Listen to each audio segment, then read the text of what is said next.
La chronique bourse, la quotidienne Zone Bourse, Anthony Bondin. La chronique bourse, la quotidienne Zone Bourse, Anthony Bondin. Bonjour tout le monde, bienvenue dans ce point de marché Zone Bourse du mercredi 24 juillet 2024. Je l'ai titré ce matin, Tesla et LVMH se ratent. Tesla, LVMH et Alphabet sont venus assombrir l'humeur des marchés financiers hier soir. Pour diverses raisons, leurs résultats n'ont pas été à la hauteur et ça va occuper une bonne partie de cette chronique matinale. Par ailleurs, il y a beaucoup d'autres publications d'entreprises aujourd'hui qui vont être entrecoupées par les indicateurs PMI. J'aime bien dire parfois que les marchés financiers comprennent vite mais qu'il faut leur expliquer longtemps. Et ça c'est d'autant plus vrai quand des narrations bien troussées sont à l'œuvre derrière certains thèmes d'investissement. Alors là, vous allez noter que je n'ai pas du tout l'intention de jouer le pédagogue condescendant quand j'écris ça, puisque je me fais aussi prendre au jeu de la narration quand je ne suis pas en train d'en produire moi-même au milieu du baratin que je vous sers tous les matins. Non, si j'en parle, c'est que nous avons deux belles illustrations aujourd'hui. Je vais commencer par Tesla. Le titre du Californien, qui est d'ailleurs un futur Texan, a chuté de 8% hier hors séance après l'annonce de mauvais résultats trimestriels. La narration et le génie d'Elon Musk ont fait de Tesla un groupe de technologie à la pointe de l'innovation sur la mobilité et non pas un constructeur automobile.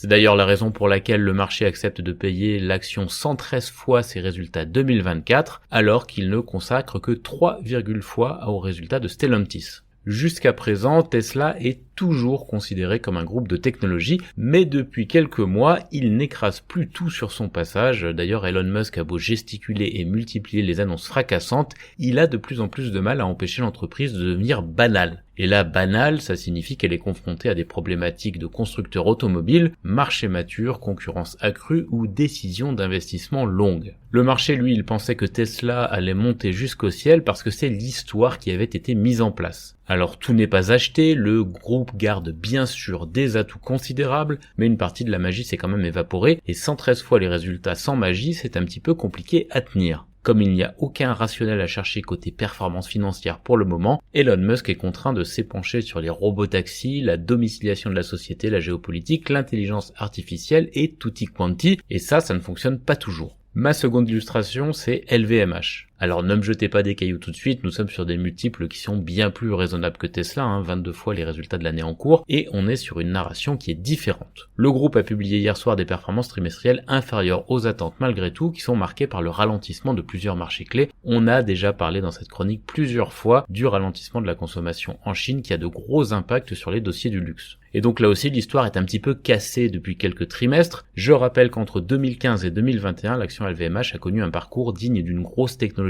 américaine. Elle cotait environ 130 € à la fin de l'année 2014. Elle a donc plus de quintuplé depuis, même après avoir perdu le quart de sa valeur par rapport au record touché à plus de 900 €. C'était il y a 15 mois. Et là, il faut dire que 2022, 2023 et la première moitié de 2024 ne sont pas terribles pour le titre qui a végété pour finalement perdre du terrain sur le record que je citais juste avant. Et là, il y a un petit peu de magie aussi parce que le marché a cru jusqu'au bout que LVMH allait échapper au marasme général du secteur du luxe, bien plus affecté par le ralentissement de la croissance chinoise que les spécialistes ne l'avaient imaginé. Là encore, il n'y a pas tout acheté, le groupe français fait mieux que la moyenne, mais il n'a pas la cape d'invincibilité que certains lui prêtaient. On a même eu droit à un crime de l'ES Bernard Arnault et de l'ES France, puisque c'est la compagnie financière Richemont qui lui a volé la cape cette année. Pour l'instant, les narrations sur Tesla et LVMH tiennent toujours parce que le marché pense que les histoires ne sont pas cassées, mais les actions ne font plus vraiment d'étincelles et cette situation pourrait durer. Ceci dit, et pour ce que ça vaut, il me semble quand même plus facile de revenir à une situation favorable sur LVMH que sur Tesla. Pourquoi ? Parce qu'il y a un écart bien plus considérable entre le groupe américain et sa légende qu'entre le groupe français et sa légende. L'auteur de l'Arbre Monde, Richard Powers, aime à dire que les meilleurs arguments du monde ne font pas changer d'avis les gens et que la seule chose qui puisse le faire est une bonne histoire. En inversant son propos, je crois qu'on peut dire que quand l'histoire initiale déraille, les gens peuvent aussi changer d'avis négativement cette fois.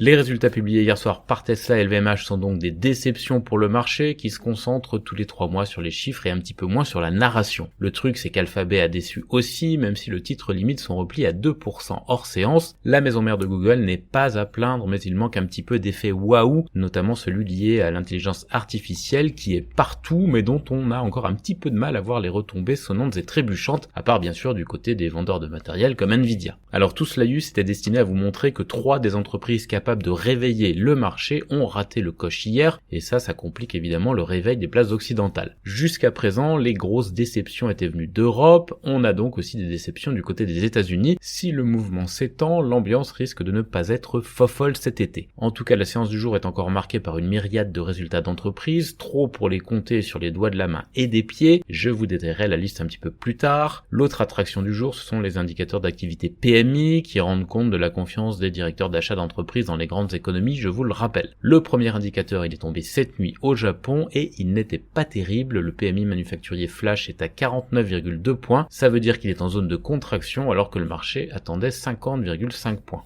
Côté Asie-Pacifique, les grandes places financières sont hésitantes mais plutôt baissières. Tokyo perd 1%, Hong Kong, Shanghai et Séoul autour de 0,5% et Sydney 0,1% ce matin. L'Inde grappille de son côté quelques points à contre-courant. Les indicateurs avancés occidentaux, ils sont baissiers. On passe sur l'actu des entreprises avec un programme bien chargé. En France, panne de croissance donc pour LVMH. BNP Paribas dépasse ses estimations grâce à l'augmentation de ses revenus de trading. Air Liquide a finalisé la cession de certaines activités en Afrique. SunPower, une filiale américaine de Total Energy, continue à faire le yo-yo en bourse mais souffre lourdement. Orange a confirmé ses objectifs pour 2024. Berkshire Hathaway commande 6 A320 Neo à Airbus. Alstom a confirmé aussi ses objectifs après une hausse de son chiffre d'affaires au premier trimestre fiscal. Gecina aussi confirme ses objectifs. En revanche, on a une mauvaise performance en début d'exercice pour Rémi Cointreau et un avertissement du côté de Forvia. On a aussi les résultats de Swatec, de Dassault Aviation, de M6, de Erige, Line Data, Pierre et Vacances, Exosense, Aramis, Lagardère, ADP, etc.,